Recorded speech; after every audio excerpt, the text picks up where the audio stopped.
మన లోపలి ఎనర్జీ, మన ఫీలింగ్స్, మన రియాలిటీని షేప్ చేస్తాయి.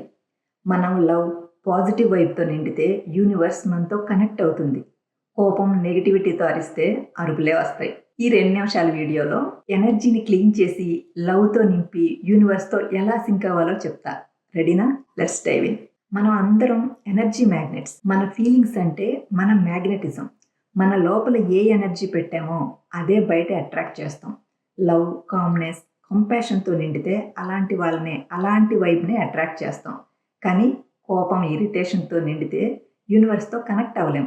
అరుపులు, మెరుపులే వస్తాయి. మన సబ్‌కాన్షియస్ మైండ్ మన రిపీటెడ్ థాట్స్, ఫీలింగ్స్‌ని పర్మనెంట్‌గా స్టోర్ చేస్తుంది. సో, మన లోపలి ఎనర్జీ గ్రిడ్‌ని చేంజ్ చేయాలి. 70-80% టైం అంతా మనం ఇరిటేషన్ అండ్ నెగటివిటీలో ఉంటాం. అది స్టాగ్నెంట్ ఎనర్జీ. ఈ స్టాగ్నెంట్ ఎనర్జీ వైటల్ ఎనర్జీని బ్లాక్ చేస్తుంది.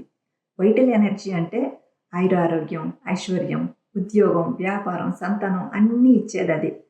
ఈ ఎనర్జీ లేకపోతే కోరికలు అలాగే మిగిలిపోతాయి. సో బాడీ సెల్స్ని లవ్ అండ్ కంపాషన్తో నింపాలి. అప్పుడు యూనివర్స్ మనతో కమ్యూనికేట్ చేస్తుంది. మనకి ఇంట్యూషన్స్ వస్తాయి. అదేంటో నాకు అన్నీ అలా తెలిసిపోతాయి అన్నట్టు. ఈ ఎనర్జీ గ్రిడ్ని ఎలా చేంజ్ చేయాలి? జస్ట్ ఐఎమ్ లవ్ బీయింగ్ అని ఎఫర్మేషన్స్ చెప్పడం వర్కౌట్ అవ్వదు బ్రో. కంప్లీట్ నాలెడ్జ్ కావాలి. లేకపోతే వేణుమాధవ్ లాగా అప్పట్లో బుట్టో ఇప్పుడు మొషారఫ్ అన్నట్టే ఉంటుంది.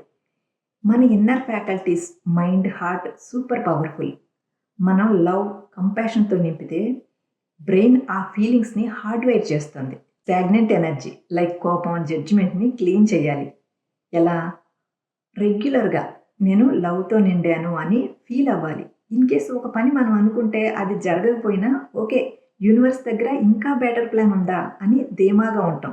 ఎందుకు అవుతుంది అలా అంటే యూనివర్స్ ఫ్లో చేస్తుంది, అందుకే లైట్గా ఉంటుంది. అమ్మ చేసింది కదా మిస్, అందుకే లైట్గా ఉంది అని ఏదో అడ్వర్టైజ్మెంట్ ఉంది కదా, అలా.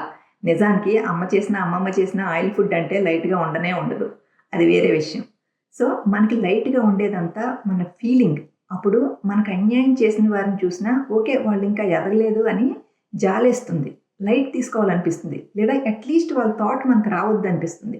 మన నవ్ ఫీలింగ్లోనే ఉండాలనిపిస్తుంది. ఈ ఫీలింగ్ వైటల్ ఎనర్జీని బూస్ట్ చేస్తుంది.